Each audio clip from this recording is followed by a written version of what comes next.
Assalamualaikum warahmatullahi wabarakatuh. Bertemu lagi bersama Ibu Nurul di channel Kelas Kimia. Apa kabar semuanya? Semoga kita sehat-sehat semuanya ya. Nah, masih semangatkah untuk belajar kimia? Harus tetap semangat. Nah, pada video kali ini kita akan belajar tentang materi laju reaksi, khususnya faktor-faktor yang mempengaruhi laju reaksi atau faktor-faktor yang mempengaruhi cepat lambatnya suatu reaksi kimia. Untuk lebih memahami materi ini, simak video ini sampai dengan selesai. Beberapa reaksi kimia ada yang berlangsung sangat cepat dan ada yang berlangsung sangat lambat. Pada video ini terlihat bahwa kembang api yang dibakar dan ini merupakan salah satu contoh reaksi yang berlangsung sangat cepat. Terlihat reaksi saat kembang api dibakar dengan sekejap kembang api meledak dan mengeluarkan percikan-percikan api. Nah, terdapat juga reaksi yang berlangsung sangat lambat. Contohnya, reaksi perkaratan yang terjadi pada besi. Reaksi perkaratan pada besi terjadi sangat lambat. Nah, faktor apa sajakah yang mempengaruhi reaksi cepat atau lambat daripada suatu reaksi kimia? Simak penjelasan selanjutnya.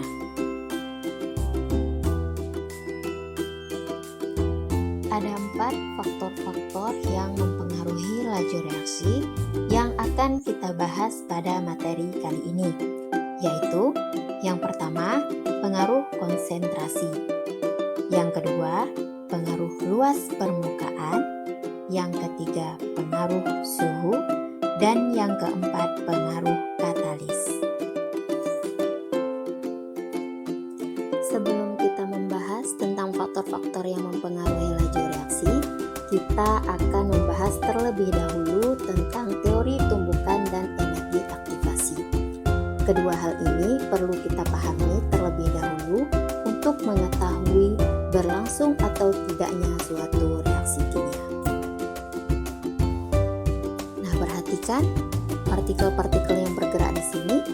Partikel-partikel zat yang bereaksi bergerak ke segala arah, sangat memungkinkan untuk terjadinya tumbukan satu sama lain, baik dengan molekul yang sama ataupun dengan molekul-molekul yang berbeda. Bunyi teori tumbukan yaitu semakin banyak terjadinya tumbukan, maka reaksi akan berlangsung semakin cepat. Nah, apakah setiap tumbukan dapat terjadi reaksi? Jawabannya, tidak semua tumbukan yang terjadi antar partikel akan menghasilkan reaksi kimia atau energi kinetik. Tumbukan-tumbukan yang menghasilkan reaksi kimia hanya tumbukan yang efektif. Tumbukan efektif itu sendiri yaitu tumbukan yang partikelnya memiliki energi yang cukup untuk memutuskan ikatan serta harus memiliki arah atau posisi yang tepat saat bertumbukan. Faktor pertama yang mempengaruhi laju reaksi adalah konsentrasi. Nah, perhatikan ilustrasi berikut ini. Kondisi manakah yang memungkinkan terjadinya tumbukan antar partikel pada konsentrasi 1M atau konsentrasi 2M. Larutan dengan konsentrasi yang tinggi merupakan larutan yang pekat dan larutan dengan konsentrasi yang rendah merupakan larutan yang lebih encer. Nah, larutan pekat lebih banyak partikel sehingga lebih sering terjadi tumbukan. Maka dapat disimpulkan, semakin besar konsentrasi pereaksi, semakin banyak jumlah partikel pereaksi, sehingga laju reaksi juga semakin cepat.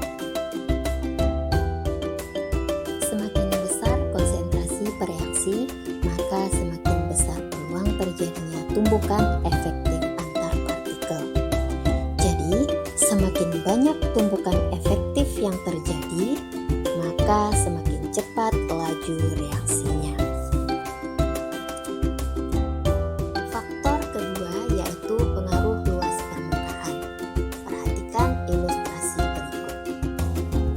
Pada kedua gambar yang manakah yang lebih cepat habis terbakar? Tentu gambar serbuk kayu. Serbuk kayu memiliki waktu 10 menit untuk habis terbakar. Sedangkan kayu dalam bentuk batangan akan lama habis terbakar. Hal ini dipengaruhi dari luas permukaan bidang sentuh.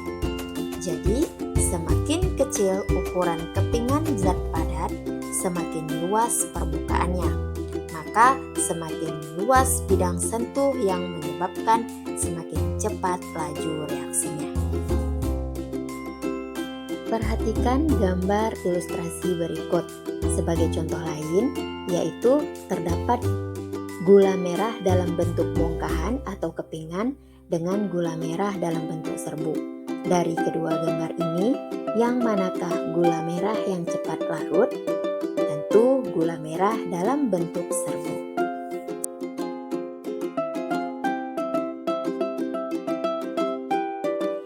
Nah, di sini terlihat bahwa gula merah dalam bentuk kepingan memerlukan waktu 50 detik untuk habis larut, sedangkan gula merah dalam bentuk serbuk hanya memerlukan waktu 30 detik untuk habis larut. Nah, di sini membuktikan bahwa gula merah dalam bentuk serbuk lebih cepat laju reaksinya dibandingkan dengan gula merah dalam bentuk kepingan.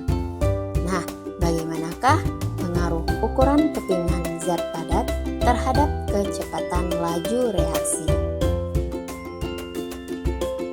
Dari pertanyaan tersebut, maka semakin kecil ukuran partikel, semakin luas permukaan bidang sentuh antar partikel. Maka kesimpulannya yaitu semakin cepat laju reaksinya. Selanjutnya, faktor yang ketiga yaitu pengaruh suhu. Nah, sekarang perhatikan ilustrasi berikut. Nah, pada ilustrasi ini terdapat dua wadah yang berisikan satu air panas dan satu air biasa. Kedua wadah ini masing-masing dimasukkan garam. Nah, dari ilustrasi ini, kenapa garam yang dilarutkan ke dalam air panas lebih cepat larut dibandingkan dengan air biasa? Jawabannya yaitu pada suhu yang tinggi akan membuat partikel yang terdapat dalam larutan bergerak lebih cepat daripada suhu yang rendah. Maka semakin tinggi suhu, semakin cepat gerakan partikelnya, sehingga semakin besar peluang terjadinya tumbukan dan menyebabkan semakin cepat laju reaksinya. Selanjutnya, faktor yang terakhir yaitu pengaruh katalis. Perhatikan ilustrasi gambar pada video ini. Nah, di sini sudah ada reaktan, produk, dan katalis. Di awal proses reaksi, katalis berperan mempertemukan antar reaktan dengan cara ikut bereaksi. Tapi di akhir reaksi, katalis dengan coolnya berpisah dengan pasangan yang telah dipertemukan menjadi produk. Katalis itu sendiri merupakan zat yang dapat mempercepat terjadinya reaksi tetapi tidak mengalami perubahan jumlah. Sedangkan fungsi katalis yaitu menurunkan energi aktivasi. Demikianlah pemaparan materi tentang faktor-faktor yang mempengaruhi laju reaksi. Semoga dengan adanya video ini dapat bermanfaat untuk kita semua. Terima kasih. Assalamualaikum warahmatullahi wabarakatuh.